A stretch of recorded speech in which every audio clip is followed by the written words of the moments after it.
खिचड़ी लेके आओ थे। अब मजा आई आज। अब एक जने से चलते ही मुर्गा मंगाई, बनाई पकाए थे, तब खियाई गई। तो बब बताओ थे, फोन लगाई थी उनके लगे, कहीं दे लेके आओ मुर्गा।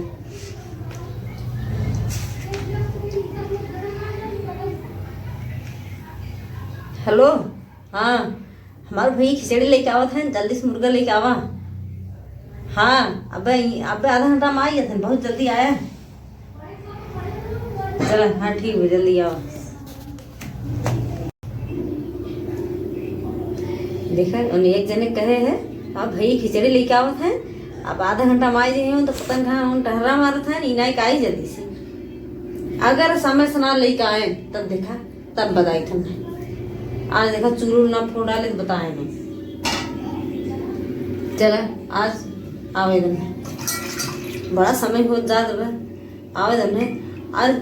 भैया धरू बताई तुमने आवे दे आज। अगर हमारे भैया ऐसे चला गया तो आज उन्हों खाना ना खाए दे, चाहे कुछ हो जाए। हेलो, हाँ का ना आवत है, लइए ना मिले आए भौजी, हमारा झगड़ा कैली ना आवे दी। चलो ठीक बा, चलो